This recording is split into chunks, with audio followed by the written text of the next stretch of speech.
नमस्कार, आप देख रहे हैं पद्मेश 24/7 कृष्णा संडे के साथ।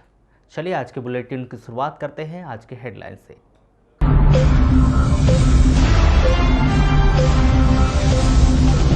सीबीएसई बोर्ड ने जारी किए 10वीं के नतीजे, छात्राओं ने मारी बाजी। गोंदिया रोड में सड़क दुर्घटना में 2 चचेरी बहनों की हुई मौत, पिता गंभीर रूप से घायल। जिले में मिले 2 कोरोना पॉजिटिव मरीज, एक ठीक होकर लौटा घर, 17 एक्टिव मरीजों का चल रहा है इलाज। वार्ड नंबर 1 में समस्याओं का अंबार, खाली प्लाट बने तालाब, स्थानीय जन परेशान। और डेंजर रोड के पेड़ों को काटने से बचाने के लिए कलाकारों ने शुरू की मुहिम। अब बढ़ते खबरों की ओर। बुधवार की दोपहर करीब 1 बजे Gondia road Navegaon petrol pump के निकट एक बेलगाम ट्रक ने एक मोटरसाइकिल चालक को ठोकर मार दी। घटना इतनी भयानक थी कि घटनास्थल पर ही मोटरसाइकिल पर बैठी 2 चचेरी बहनों की मौत हो गई, तो वहीं मोटरसाइकिल चला रहे व्यक्ति गंभीर रूप से घायल हो गया। मृतिका के परिजनों से मिल रही जानकारी के अनुसार गोंगलई निवासी तिलकचंद बसे ने अपने पुत्री पलक और छोटे भाई की पुत्री पायल रूपचंद बेसने को शहर के एमएलबी स्कूल 11वीं कक्षा में एडमिशन करवाने के लिए काम से आए हुए थे। दोपहर करीब 1 बजे गोंदिया रोड के रास्ते गोंगलई अपने घर जा रहे थे।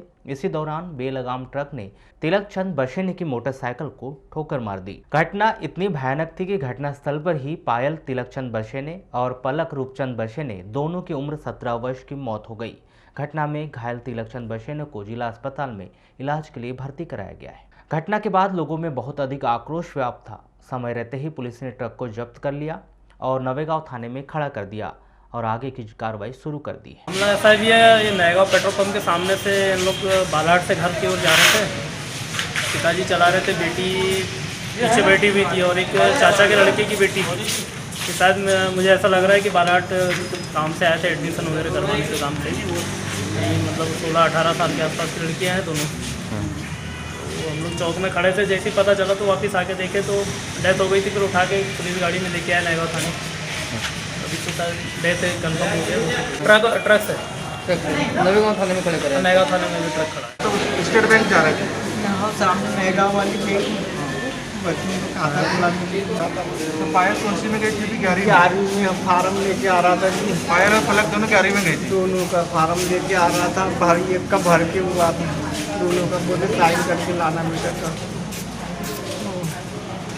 आपका नाम तीसरा? तिलकचंद बसेने मैं रोक दिया था, गाड़ी पीछे से जो मारा। आपकी बेटी का नाम है ना पायल? पायल, मेरी बेटी का नाम पलक है, छोटे पायल है, छोटी बेटी का नाम छोटे भाई की लड़की का नाम? आज करीब दोपहर 1 बजे हमें फ़ोन से सूचना मिली थी कि नवेगांव पेट्रोल पंप के ठीक सामने एक एक्सीडेंट हो गया, वहाँ दुर्घटना हुई है। तो हम पुलिस के साथ वहाँ मौके पे पहुँचे तो वहाँ पे 2 लड़कियाँ बेहोश हालत में वहाँ रोड पे पड़ी हुई थी। उनके साथ उनका एक पुरुष भी था, जो कि उन 2 लड़कियों में से एक का पिता है। तो उन तीनों को लेके हम तत्काल मौके से निकल के, घटनास्थल से निकल के हॉस्पिटल आ गए। हॉस्पिटल में उनको एडमिट करा दिया। दोनों लड़कियों की मौत हो गई है, डॉक्टर साहब बता रहे हैं। बाकी और घटनास्थल पे ट्रक मिल गया है। ट्रक चालक जो है ट्रक को छोड़ के वहाँ से भाग गया। नगर पालिका परिषद के द्वारा बीते दिनों बड़े बड़े दावे और वादे किए गए कि खाली प्लाट पर गंदगी जमा होगी या फिर पानी निकासी नहीं होगी तो उस खाली प्लाट के मालिक पर कार्रवाई की जाएगी, लेकिन यह सारी बातें पूरी घोषणा बनकर रह गई। शहर के वार्ड नंबर 1 बूढ़ी माता मंदिर पहुंच मार्ग की हालत देखकर तो यही लगता है कि जैसे यहाँ के लोगों के लिए नगर पालिका परिषद है ही नहीं। जब भी तो खाली प्लाटों पर पानी भरा हुआ रहता है और लोग परेशान हो रहे हैं। परेशानी तो बहुत सारी है। जैसे पानी गिरता है तो यहाँ से घुटने भर पानी जाता है। ये जो दिख रहा है आपको, ये जो प्लाट खाली प्लाट है, यहाँ पे पूरा पानी जमा रहता है। और ये प्लाट वालों को कई बार शिकायत कर चुके हैं, नगर पालिका के कर्मचारी अधिकारियों को भी बता चुके हैं कि ये इसकी निकासी की जाए। निकासी का बहुत ज़्यादा समस्या है और शाम के टाइम बाहर नहीं निकल सकते, बहुत सारे मच्छर, सांप, बिच्छू। मैंने अभी पिछले दिन ही यहाँ पे एक सांप मारा। जानवर पतंगा पर बहुत समस्या है, मगर हम टैक्स भी देते, सब देते, उसके बाद भी नगर पालिका इस एरिया पे कोई ध्यान नहीं देती। परेशानी तो ऐसी है कि अब हम थोड़ी देर भी गेट खुला नहीं रख सकते, है ना। और जैसे थोड़ा सा ही पानी आता है तो हमारे घरों के अंदर घुस जाते हैं। हम लोग इतनी दिक्कत में रहते हैं कि हम लोग बाहर, हमारा बाहर निकलना मुश्किल है। रोड में पूरा काला पानी आता है और पूरी गंदगी, गोबर और पूरी गंदगी इधर से ही बहती है। और सुअर तो इतनी है कि हम लोग बता नहीं सकते कि पूरे टाइम सुअर यहाँ घूमते रहते हैं। कुत्ते, सुअर, इतना आतंक है कि बहुत ज्यादा। मोहल्ले में से तो अपन तो झगड़ा मोल नहीं ले सकते ना, उतनी समझदारी उनको होना चाहिए। ये सब चीजें उनके ऊपर है। अब उधर वो चीले के उधर से सामने से पूरा गोबर इधर बहते हुए आता है, पूरा हमारे घर के अंदर घुसता है, कीड़े मकोड़े। और जिस दिन पानी आ गया उस दिन हमारा बाहर निकलना मुश्किल हो जाता है। ऐसा नहीं है कि इस क्षेत्र के लोगों ने नगर पालिका और जिला प्रशासन को अपनी समस्या नहीं बताई हो, लेकिन कागजी घोड़ा दौड़ाने वाली नगर पालिका को लोगों की जमीनी परेशानी से मतलब ही नहीं दिखाई देता। ये हमारे यहाँ सबसे बड़ी समस्या है पानी निकासी की, और ये अभी से नहीं है, बहुत सालों से है। इसके लिए हमने कई बार पूरे पड़ोस वालों ने मिल के आवेदन भी दिए, नगर पालिका प्रशासन को, सब लोग को बताया भी, मगर कोई विशेष रूप से ध्यान देता नहीं है। यहाँ ऐसा पानी भर गया जैसे कोई छोटा तालाब निर्माण हो गया होगा। यहाँ बहुत सारे सांप, बिच्छू, अब आप देख तो लिए ही हैं पूरा ये सामने से, है ना। अब यहाँ किसी का खाली प्लाट है, वो ना कुछ बनाते हैं, ना अपने यहाँ से नाली निकासी की व्यवस्था करे हैं। अब प्रशासन में जा के हम लोगों ने आवेदन दे दिया, अब थक हार के बैठे हुए हैं। बस यहाँ पानी भर जाता है, सब अपने अपने घर में आ जाते हैं। यहाँ इतने कीड़े करकट हैं, मच्छर हैं, इतनी गंदगी है कि रहना बहुत दूभर हो गया है जीवन। कोशिश करते हैं कि हमारी बात को प्रशासन तक पहुँचा दें ताकि यहाँ कुछ उद्धार हो जाए। बीते कुछ दिनों से लगातार शहर के कुछ कलाकार डेंजर रोड और रेंजर कॉलेज बजरंग घाट क्षेत्र में अपने अपने तरीके से लोगों को डेंजर रोड बचाने के लिए संदेश दे रहे हैं। ऐसा ही एक कलाकार धर्मेंद्र कावड़े जो लगातार बांसुरी बजाकर लोगों को संदेश दे रहे हैं कि जरूरी ना हो तो डेंजर रोड पर लगे बेशकीमती पेड़ों को ना काटा जाए। मैं ये कर रहा हूँ इसलिए क्योंकि मुझे पता चला कि बालाघाट डेंजर रोड पे वहाँ पर बाईपास बनाया जा रहा है। तो मुझे लगता है कि यदि उसकी आवश्यकता नहीं है, बालाघाट शहर के लिए है भी या नहीं है, इस पर एक विचार होना बहुत ज़रूरी है। और दूसरा, जंगल जहाँ दुनिया जंगल बचाने की कोशिश कर रही है और जंगल जहाँ है उसको सुरक्षित करने की कोशिश कर रही है और ज़्यादा पेड़ लगाने की कोशिश कर रही है, वहाँ पर एक अच्छा खासा बसा हुआ जंगल यदि हम उसको उजाड़ने की कोशिश करेंगे तो ये कहाँ तक जायज़ है। तो मुझे लगता है इस बात को हम सभी को सोचना बहुत ज़रूरी है। कोरोना संक्रमण काल में पूरी दुनिया ने इस बात का लोहा माना है कि प्रकृति के करीब रहने वाले इस बीमारी से दूर रहे हैं। शायद बालाघाट कोरोना से अब तक दूर है, इसकी बड़ी वजह भी लोग इन हरी भरी वादियों को ही मानते हैं।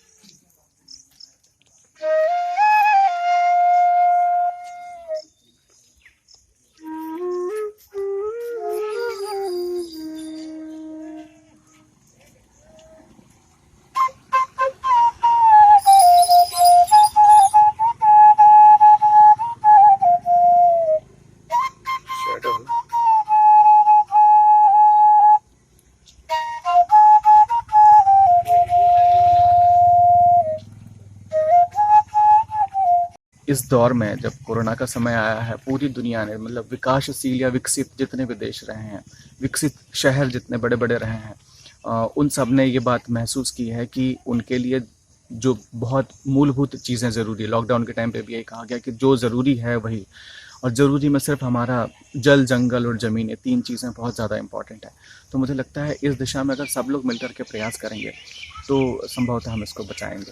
तो मेरा एक मौन, एक कलाकार के नाते मैं क्या कर सकता हूँ, तो मुझे लगा कि मैं बस एक संदेश अपने संगीत के माध्यम से, हालांकि मुझे बांसुरी बहुत अच्छी बजानी नहीं आती, मैं अभिनेता हूँ, लिखता हूँ, पर मुझे लगा कि ये कला है जिसको मैं जो सीखा है थोड़ा बहुत, मैं उसको लोगों का तक बात पहुँचा सकूँ, इसलिए मैंने ये शुरुआत की। खेल प्रतिभाओं को बढ़ावा देने के लिए शासन स्तर पर विभिन्न अवार्ड प्रतिवर्ष खिलाड़ियों को दिए जाते हैं। वहीं खेल एवं युवा कल्याण विभाग के द्वारा विक्रम अवार्ड के लिए कराते खिलाड़ी माया ठाकरे का नाम भेजा गया है। वहीं वर्ष 2019-20 खेल विभाग के द्वारा जारी की गई सूची में कराते खिलाड़ी निधि नन्नेट का नाम भी शामिल है, जिनके दस्तावेजों का सत्यापन 17 जुलाई को होना है। आपको बताएं कि विक्रम पुरस्कार की शुरुआत 1990 में हुई थी। इस पुरस्कार के अंतर्गत विजेता खिलाड़ी को 1 लाख रुपए की राशि एवं ब्लेजर, प्रतीक चिन्ह प्रदान किए जाते हैं। यह मध्य प्रदेश का सबसे बड़ा खेल पुरस्कार होता है।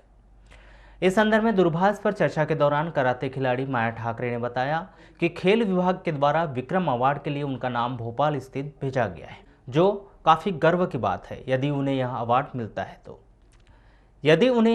मिलता है तो इससे हमारे बालाघाट का नाम रोशन होगा।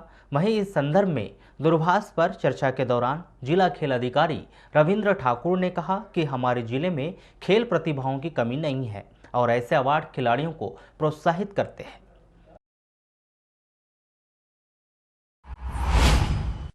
जिले के रूपजर थाना क्षेत्र में एक नाबालिग लड़की का अपहरण कर उसके साथ सामूहिक रूप से बलात्कार एवं मारपीट करके मोबाइल छीनकर फरार 2 आरोपी को गिरफ्तार कर लिया है।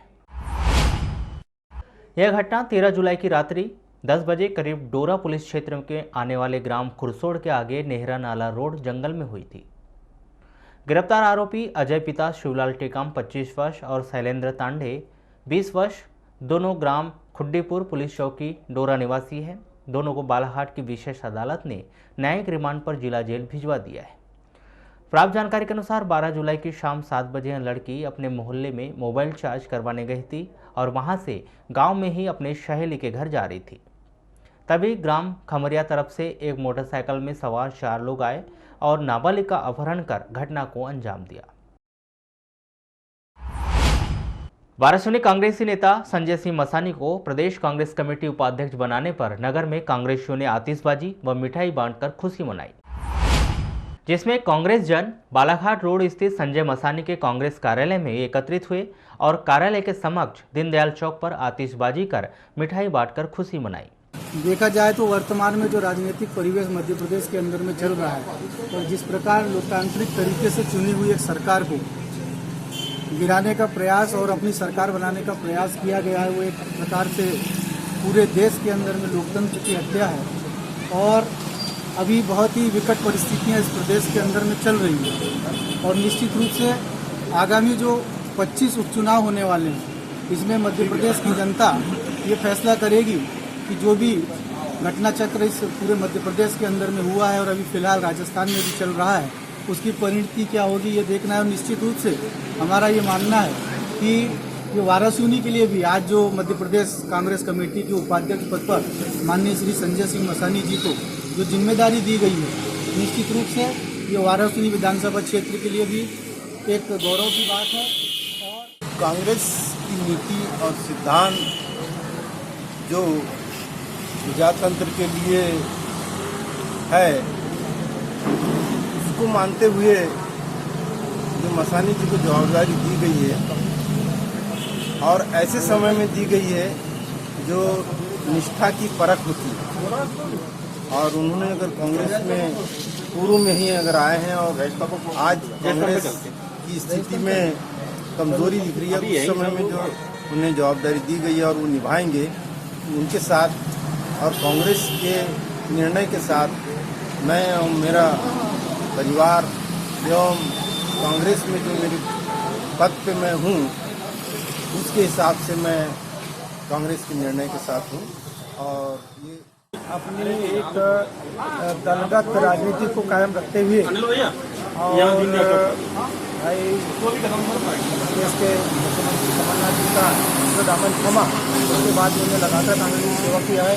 हम चाहेंगे कि जनता का विकास होगा और जनता को एक बहुत बड़ी मदद मिलेगी और हमारे क्षेत्र का भी बहुत बड़ा विकास होगा। जिले के बहला थाना के अंतर्गत बागाटोला पटेल चौक में मोटरसाइकिल की ठोकर से एक वृद्धा की मौत हो गई। मृतिका कस्तूराबाई पति कपूरचंद चौरागड़े 70 वर्ष बागाटोला निवासी है। प्राप्त जानकारी के अनुसार 15 जुलाई को सुबह कस्तूराबाई गांव के अन्य महिलाओं के साथ रोपा लगाने के लिए खेत गई थी। 1 बजे करीब जब कस्तूराबाई खाना खाने के लिए खेत से घर आ रही थी तभी गांव के पटेल चौक में मोटरसाइकिल की ठोकर से कस्तूराबाई गंभीर रूप से घायल हो गई, जिसकी मौके पर ही मौत हो गई थी। मुख्य चिकित्सा एवं स्वास्थ्य अधिकारी डॉक्टर मनोज पांडे से प्राप्त जानकारी के अनुसार संदिग्ध कोरोना मरीजों के सैंपलों की 15 जुलाई को रिपोर्ट प्राप्त हुई, जिसमें 2 मरीज कोरोना पॉजिटिव पाए गए। इनमें से एक मरीज लांजी तहसील के ग्राम कालीमाटी का निवासी है और वह कश्मीर के पुलवामा से वापस आया है। दूसरा मरीज लांजी तहसील के ग्राम पुरवाटोला का निवासी है जो बिलासपुर से वापस आया है। यह दोनों संदिग्ध मरीज पालडोंगरी के क्वारंटाइन सेंटर में रखे गए थे। कोरोना पॉजिटिव पाए जाने पर इन दोनों मरीजों को उपचार के लिए dedicated Covid health centre Gaykhuri Balaghat में भर्ती किया गया है। डॉक्टर मनोज पांडे ने बताया कि शासन के प्रोटोकॉल के अनुसार dedicated Covid health centre Gaykhuri Balaghat में उपचार के लिए भर्ती कोरोना पॉजिटिव मरीजों में से एक मरीज के ठीक हो जाने पर उसे 15 जुलाई को डिस्चार्ज कर दिया गया। इस प्रकार बालाघाट जिले में एक्टिव कोरोना पॉजिटिव मरीजों की संख्या 17 हो गई है। अब तक कुल बालाघाट जिले में कुल 57 मरीज कोरोना पॉजिटिव पाए गए हैं। इनमें से 40 मरीज ठीक होकर अपने घर जा चुके हैं और 17 मरीजों का उपचार dedicated Covid health centre Gaykhuri Balaghat में किया जा रहा है। कोतवाली पुलिस ने नगर में 2 ठिकानों में हुई चोरी के 2 चोरों को गिरफ्तार कर उनके पास से करीब 30,000 रुपए के इलेक्ट्रॉनिक एवं घरेलू सामान जब्त किया है। गिरफ्तार दोनों आरोपी ललित मेश्राम और दुर्गेश राउत वार्ड नंबर 24 इंदिरा नगर बालाघाट के निवासी है, जिन्हें न्यायिक रिमांड पर जिला जेल भिजवा दिया गया है। प्राप्त जानकारी के अनुसार आनंद नगर नर्मदा नगर बालाघाट निवासी सतीश चौरे के घर पर 6 जुलाई की रात्रि उनके घर के पीछे का दरवाजे को तोड़कर चोरी की घटना को अंजाम दिया था। केंद्रीय माध्यमिक शिक्षा बोर्ड यानी CBSE ने बुधवार को 10वीं बोर्ड परीक्षा का रिजल्ट घोषित कर दिया, जिसमें बालाघाट जिले का रिजल्ट 99% रहा। वहीं हर बार की तरह इस बार भी बेटियों ने जिले सहित अपने स्कूल और माता पिता का गौरव बढ़ाया। आपको बताएं कि केंद्रीय माध्यमिक शिक्षा बोर्ड ने कोरोना वायरस महामारी के कारण 18 मार्च 2020 के बाद की CBSE बोर्ड कक्षा 10वीं की शेष बची हुई परीक्षा को स्थगित कर दिया गया था, लेकिन सुप्रीम कोर्ट के आदेश के अनुसार स्थगित परीक्षा को रद्द कर परीक्षा परिणाम घोषित कर दिए गए। CBSE के द्वारा जारी किए गए इस रिजल्ट में जिले में किसी भी विद्यार्थी के फेल होने की कोई खबर नहीं है। वहीं इस परीक्षा परिणाम में पूर्व की तरह बेटियों ने ही बाजी मारी है। जानकारी के मुताबिक जिले में महर्षि हाई स्कूल की छात्रा प्रकृति साहू ने 97% लाकर जिले में प्रथम स्थान प्राप्त किया, तो वहीं दूसरी ओर सेंट मेरी स्कूल की छात्रा सृष्टि चौहान और अंशी शर्मा 95.6% के साथ जिले में दूसरे स्थान पर रही। वहीं केंद्रीय विद्यालय भरवेली की छात्रा प्रियांशी ठाकरे और वानी गोलछा 95.2% प्राप्त कर जिले में तीसरे स्थान पर रहे। CBSE के द्वारा जारी किए गए इस रिजल्ट को लेकर की गई चर्चा के दौरान जिले में प्रथम स्थान पर आई महर्षि स्कूल की छात्रा प्रकृति साहू ने बताया कि उन्होंने जिले में प्रथम आने के लिए काफी मेहनत की थी। अपने इस उपलब्धि का श्रेय अपने मम्मी पापा और स्कूल के सभी शिक्षक शिक्षिकाओं को देते हुए उन्होंने साइंटिस्ट बनने की इच्छा जताई है। 97%। जिले में टॉप है आप? हाँ। कैसा महसूस हो रहा है, कैसी क्या पढ़ाई की थी? बहुत अच्छा लग रहा है, बहुत सब घर में खुश हैं और बहुत अच्छा लग रहा है। पढ़ाई कैसे किए थे, कैसे यानी प्रिपेयर करते थे, कैसे याद करते थे? पढ़ाई टाइम मैनेजमेंट करके, कंसिस्टेंसी और बार बार सब चैप्टर्स को रिवाइज करके, सेल्फ स्टडी। कितने घंटे पढ़ते थे?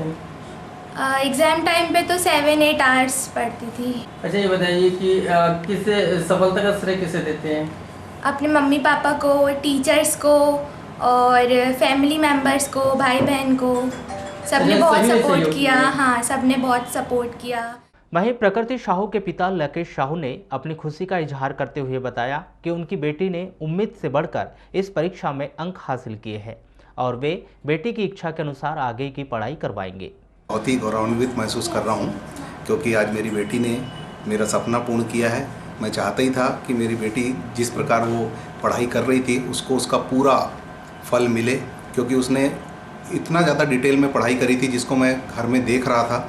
मैं चाह रहा था कि भगवान उसको केवल उसका सही परीक्षा फल उसको प्राप्त हो, उसकी मेहनत का फल उसको प्राप्त हो, जो प्राप्त हो गया है। इसलिए आज मैं अपने आप को बहुत ज़्यादा संतुष्ट, गौरवान्वित और सम्मानित महसूस कर रहा हूँ।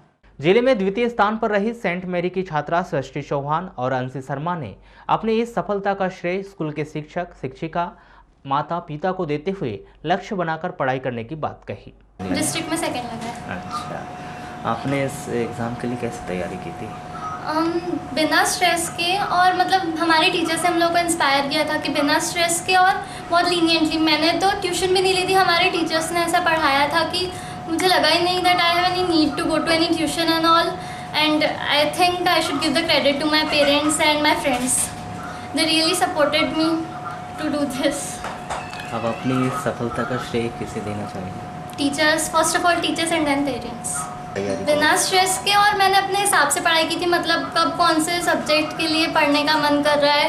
I mean, मैं अपने आप को पूरा फ्री रखी थी कि मुझे कब क्या पढ़ना है, कब कैसे पढ़ना है, बिना किसी स्ट्रेस के। तो और मुझे मैथ्स बहुत अच्छा लगता था, तो मैथ्स को थोड़ा कम टाइम, मतलब मैथ्स को ज़्यादा वो नहीं लगता था, मेहनत नहीं लगती थी, मैथ्स को कम टाइम, और जो थोड़े सब्जेक्ट्स वीक थे उनको ज़्यादा टाइम, ऐसे की थी। मैं डिस्ट्रिक्ट में I have got second rank and that's very good. I thank all of my teachers and my parents and whoever has helped me for it. Firstly, my aim was not to score any percentage. My aim was to do the best I can, give the best, make the means. I have not set any percentage that I'll mark for it. I just want that I should give my best. I really appreciate. He's a really supportive man. He never put pressure on me that you should get this, you should get this.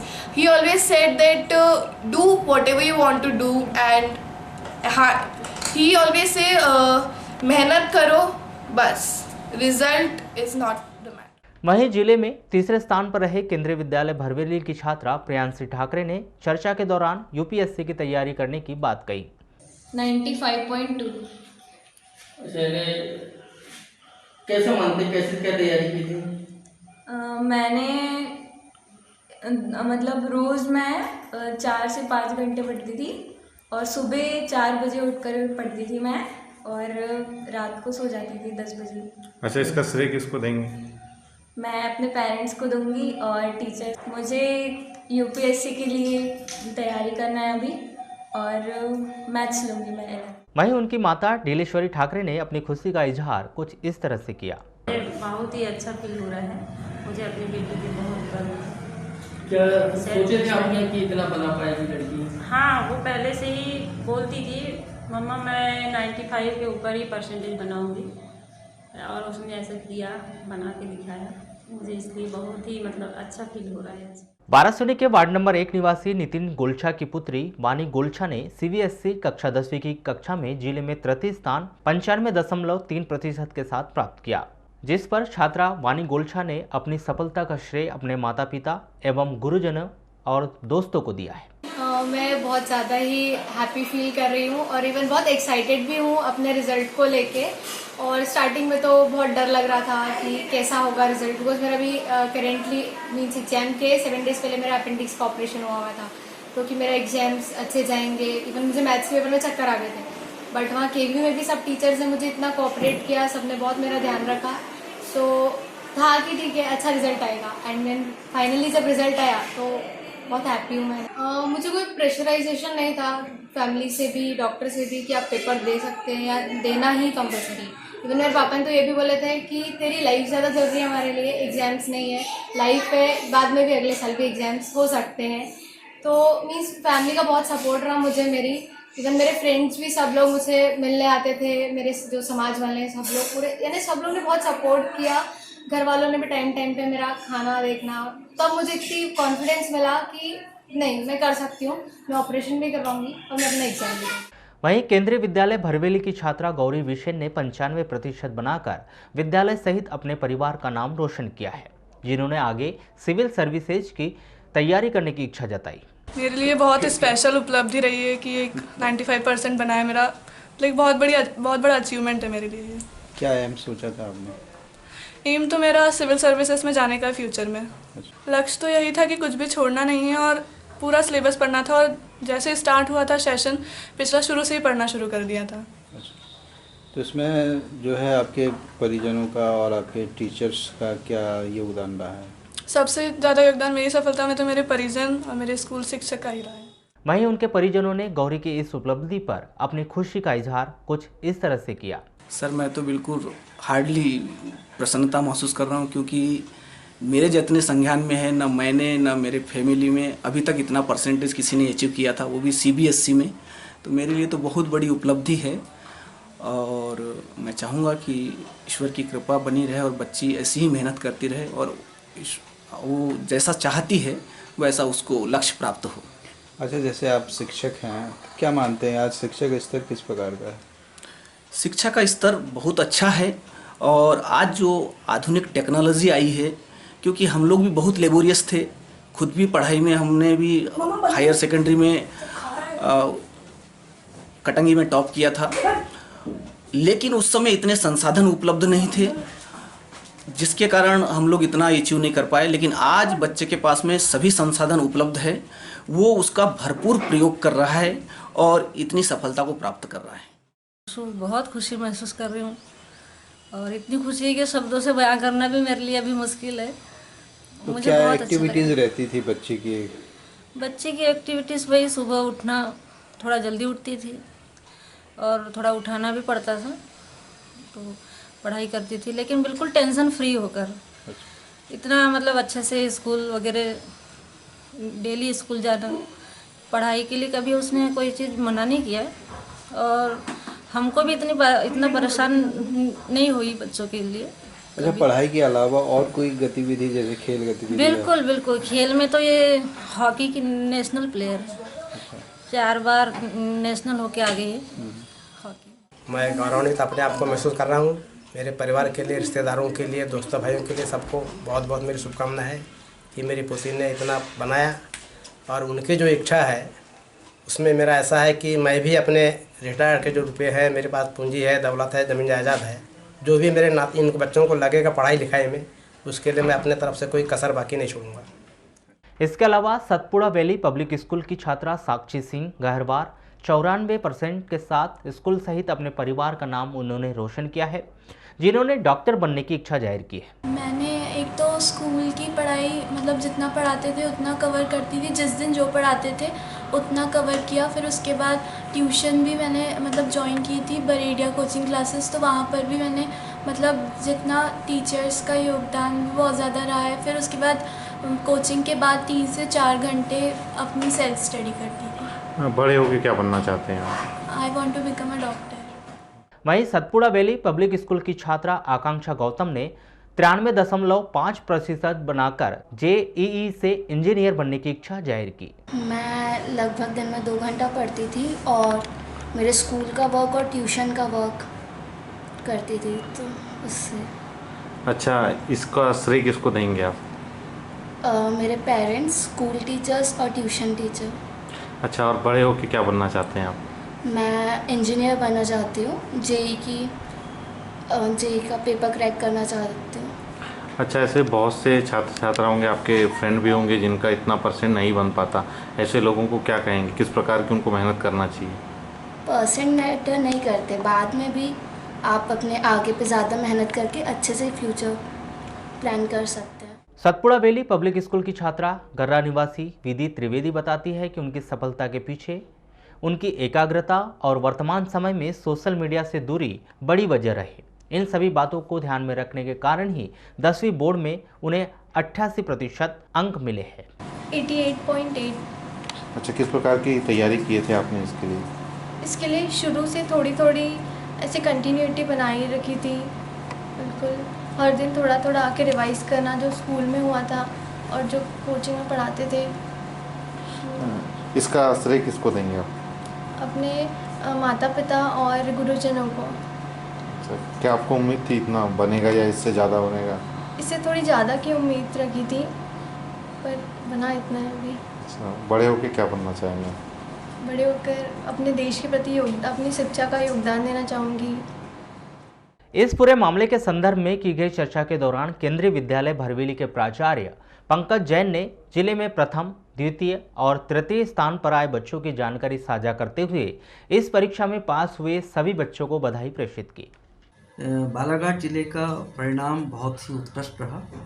अगर मैं पूरे ज़िले की बात देखूँ, जहाँ तक मुझे न्यूज़ पता है, तो अधिकांश बच्चे पास हैं, लगभग 99% बच्चे पास हैं और कुछ बच्चों को कंपार्टमेंट है। ज़िले में महर्षि विद्या मंदिर की प्रकृति साहू, उन्होंने 97% के साथ प्रथम पोजीशन प्राप्त की। साथ में श्रद्धा चौहान और अंशी शर्मा 95.6% के साथ उन्होंने ज़िले में द्वितीय स्थान प्राप्त किया। इसी प्रकार केंद्रीय विद्यालय बालाघाट से प्रियांशी ठाकरे 95.2% के साथ ज़िले में तृतीय स्थान प्राप्त किया। और सभी पास होने वाले बच्चों के लिए, उनके अभिभावकों के लिए, उनके शिक्षकों के लिए, उनके प्राचार्यों के लिए बहुत बहुत बधाइयाँ हों और निश्चित रूप से उनके ये मेहनत का रंग लाया जो एक रिजल्ट के रूप में परिणत हुआ। तो पद्मेश 24/7 में बस इतना ही। बने रहिए हमारे साथ, तब तक के लिए दीजिए इजाजत। नमस्कार।